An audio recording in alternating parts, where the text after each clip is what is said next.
I'm not afraid, as a business, we're not afraid to challenge the customer and saying, why? Why do you want it? When do you want it? What is your purpose for doing it? Welcome to Chain Reaction, the video podcast for the supply chain and logistics industry. In this podcast, we speak to industry leaders who share their ideas, thoughts and anecdotes from within the logistics world. Okay. Hello, everybody. Welcome to the Chain Reaction podcast.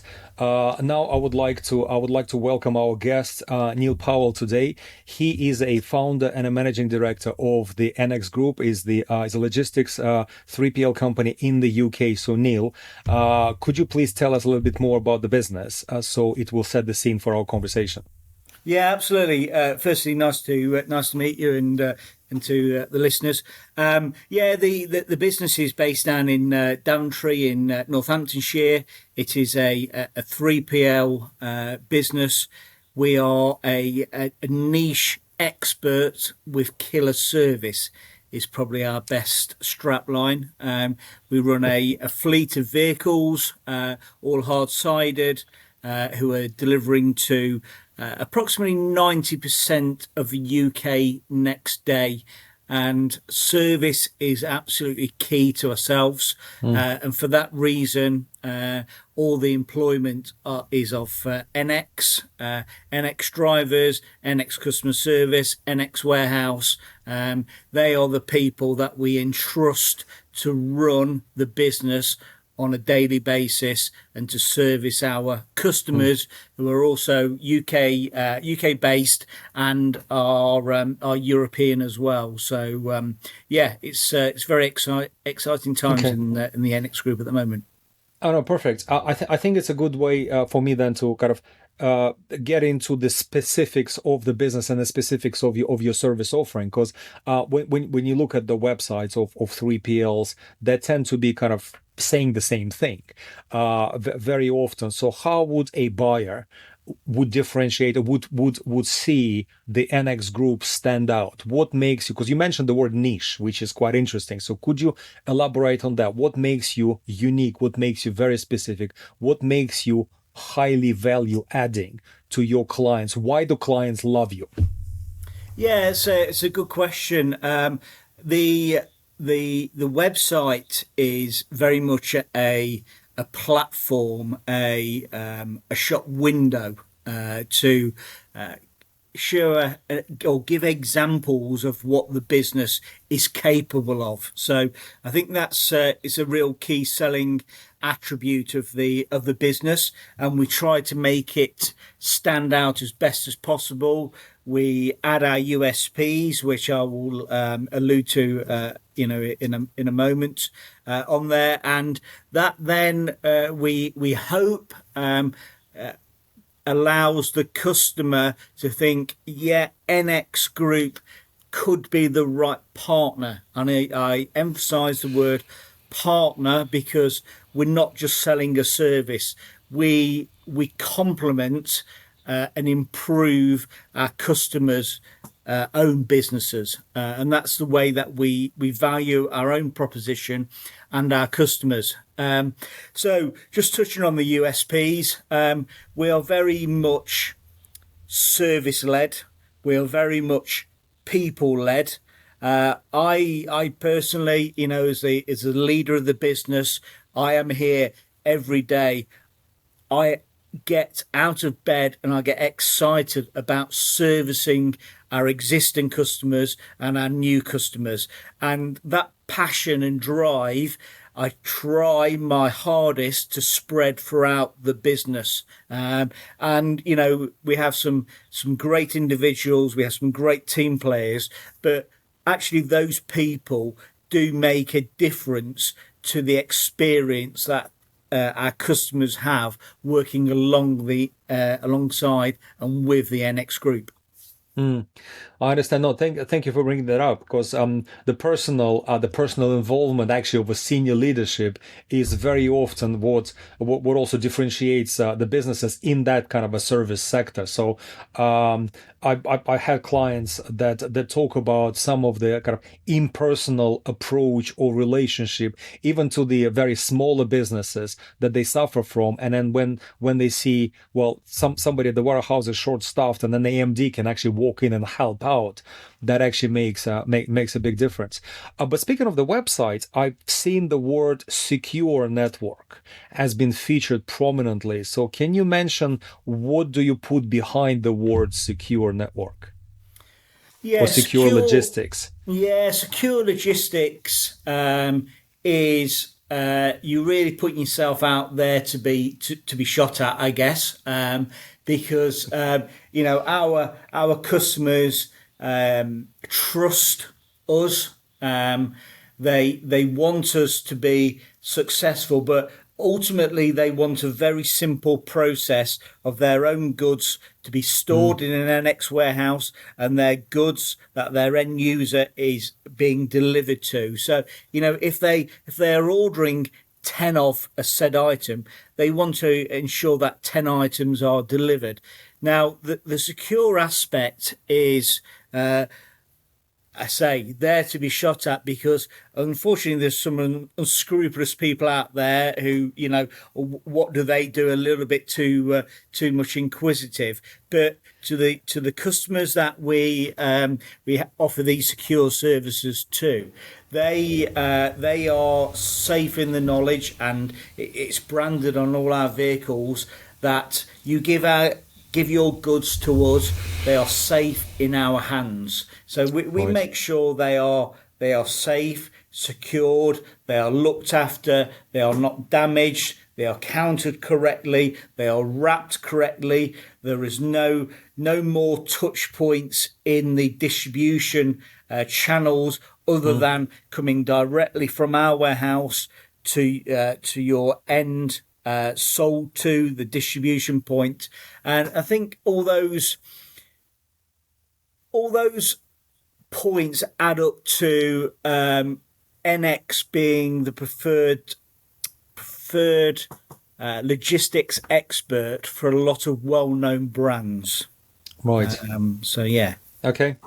Well, you mentioned the well-known brands, but I also understand that some of there's some intricacies of the businesses that actually work with highly, I wouldn't say specialized, but let's say fragile goods. So it could be wine, it could be, I don't know, porcelain vases and things, or it could be very expensive items.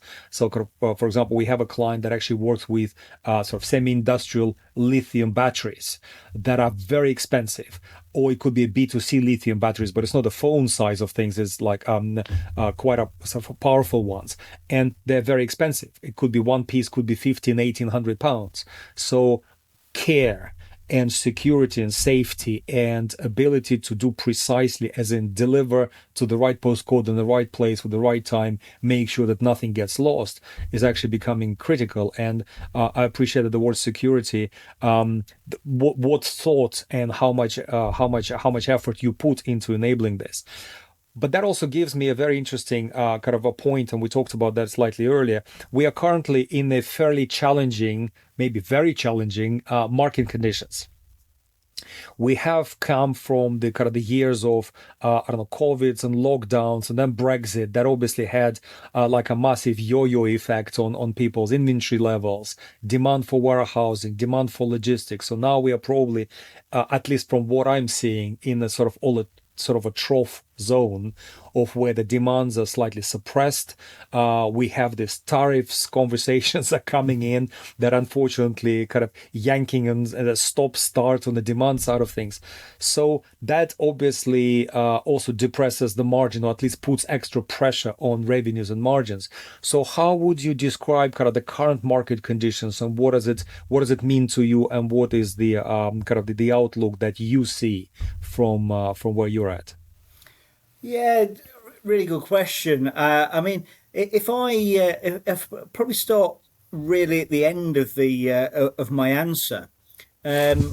Quite strangely, I get very excited about the state of the market, the depression of the market, the low volumes, the challenges on costs, the challenges on service. Can you not do better? Can you not do this for a lower rate? I want this to be done in a certain way. And I say I enjoy that challenge, and not just me personally, but as a business, because I am safe in the knowledge and the comfort, and I don't use the word comfort lightly, that what we do as a business is offer a very high level, high security, personable business all year round. So we're not actually challenged so much by the fluctuations of the market space and the challenges out there, because we realise that every penny counts in a business, whether you're making it or losing it. We're all here in business to make money, and that should never be frowned upon. But the biggest, I suppose, the biggest challenge that we're seeing is the amount of price checking that customers are doing, and they seem to be going around, all the same sort of 3PLs, 4PLs, and browbeating to get that cost down, saying, those over there, they're doing that for 50 pence more. If you do it, you can have that work. Well, if you're devaluing your product and your requirements so much, you're only going to go one way and keep driving at that. And actually, I look at it the other way, where that's happening and people are losing business. And actually, if I can maintain, and I do maintain, my levels of, again, security, service, people being on the job the whole time, I can attract those customers who, when the better times come back round again, they will want to work, and not just for the short term, but for the medium and long term with, I say, partners like myself. You are listening to Chain Reaction. This podcast is brought to you by Phlox, the leading marketplace for the supply chain and logistics industry. Visit phlox.is to find out how you find the perfect supplier or make your services available to prospective buyers. Thanks for tuning in. Now back to the show. Well, no, that's very interesting, because so essentially what it sounds to me is you positioning, the reason you're excited is that you're working and you positioning yourself in a very nice space. So when the economy picks up, you will actually kind of ride that wave on top of it rather than being swallowed. Okay. But that's also another, it brings up interesting point, because logistics in the modern world is not only about ability to physically execute, storage services, picking or delivered. It's also about information, about technology and what you do with it. So what are your thoughts on that, and where is the direction that you're going with this? Because customers demanding more and more from transparency, knowledge, being up to speed, or even being in front of some of the issues that they could be facing. So what are you doing in that space? Yeah, I mean, we live in a world that is being pushed along, or the world we live in that's being pushed along by what we call the Amazon effect. And Amazon are able to tell their customers every part of the journey that the goods they have purchased, that takes, and that is very much customer and information overload. And again, I'm very comfortable with that, and I see it as progression in the space that we work upon. This business, just sort of taking it back, is has been very much about people and the interaction and the networking, and very much of the thought process that this world is can be a better place by the people you know, not what you know. So this has got us to where we are now, and I sit here quite comfortable about that. But I'm not comfortable in terms of that being able to push us on to the next level. And I do want all my current customers and the customers we're currently talking to, and hopefully new customers that we're able to attract, to have what they require from a very much an AI world that we are moving into at such pace. And Indeed. We had a conversation last week with a new entrepreneurial business, crowdfunded, private equity backed, really going to make a big splash in the marketplace in different sectors. And they were talking to us about AI agents, and this is not about replacing the people within my business, but actually improving them, helping them to be better at their job, but ultimately by doing what they are programmed to do, is actually giving the customer, the customer that we partner with, and their customer who they've sold to, everything that they desire, because they desire to go on this. They want to see that the box has been picked at 2 minutes past 5 in the morning. They want to know it's on an NX vehicle and it's on the main trunk road through Manchester, and they want to know that it's going to get to them, between 2 and 3 o'clock, and it's probably going to be, they want to know the name of the driver and they want to know the vehicle reg. And I can give that all now. I just need a little bit of help, and AI is going to enable me to do that and make those deliverables, my commitment to the customer, happen.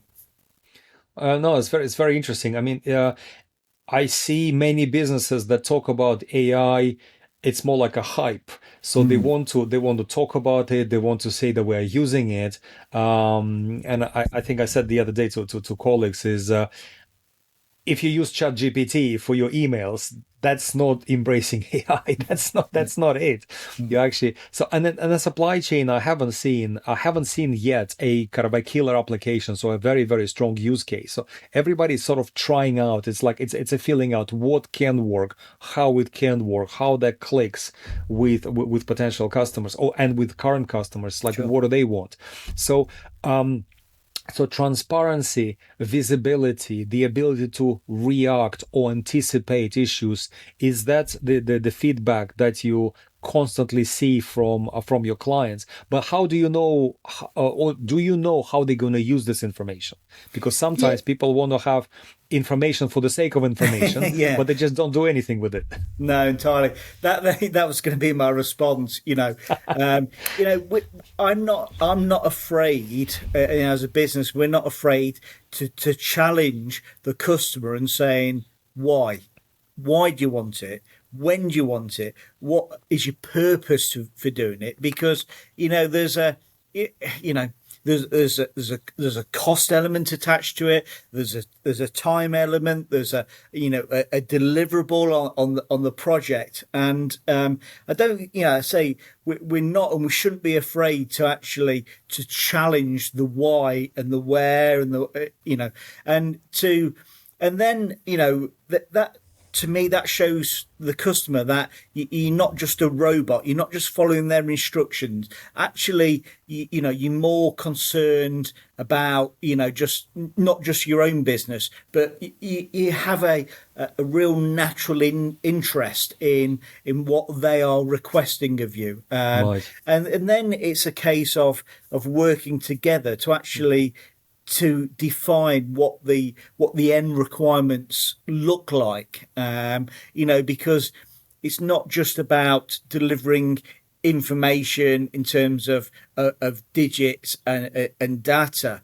They want, it might need a visible attribute to it, or might need a graphic attribute. Right. And, if we can sort of steal the march on, moving away from what everybody does to actually doing a little bit more advanced, a bit more futuristic.